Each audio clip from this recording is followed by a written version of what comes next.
25 ম্যাচে মাত্র 3 জয়, সাম্প্রতিক ফর্মে টানা 5 হারের ধাক্কা। এই পরিসংখ্যান নিয়েই ইংল্যান্ডের মাটিতে আইসিসি নারী টি-20 বিশ্বকাপে নামছে বাংলাদেশ। টুর্নামেন্টের 10ম আসর হতে যাচ্ছে 12 জুন থেকে, ফাইনাল 5 জুলাই লর্ডসে।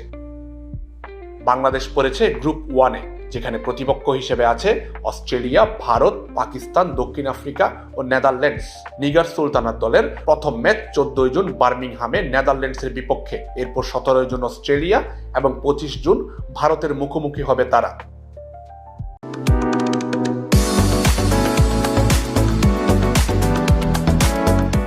বিশ্বকাপের আগে ফর্ম সুখকর নয়। ঘরের মাঠে শ্রীলঙ্কার কাছে 3-0 সিরিজ হার, ট্রাই সিরিজের রানার আপ, সব মিলিয়ে আত্মবিশ্বাসের জায়গাটা নড়বড়ে। তার উপর ইংল্যান্ডে এটাই বাংলাদেশের প্রথম বিশ্বকাপ অভিজ্ঞতা। তবে দলের জন্য আশার আলো মারুফা আক্তার। এবছর 11 ম্যাচে 11 উইকেট নিয়েছেন এই পেসার, রেখেছেন দুর্দান্ত ইকোনমি রেটও। ইংল্যান্ডের সুইং বান্ধব পরিবেশে তার বোলিং হতে পারে বাংলাদেশের সবচেয়ে বড় অস্ত্র। তবে অপর প্রান্তে গতিসম্পন্ন বোলারের অভাব দলকে একমাত্রিক করে রাখছে। পরিসংখ্যান, ফর্ম, অভিজ্ঞতা সব দিক থেকেই বাঁধার পাহাড় সামনে, কিন্তু ক্রিকেটে অঘটন ঘটে। সেই সুযোগ কাজে লাগাতে পারলেই ইতিহাস লিখবে নিগার সুলতানাত দল।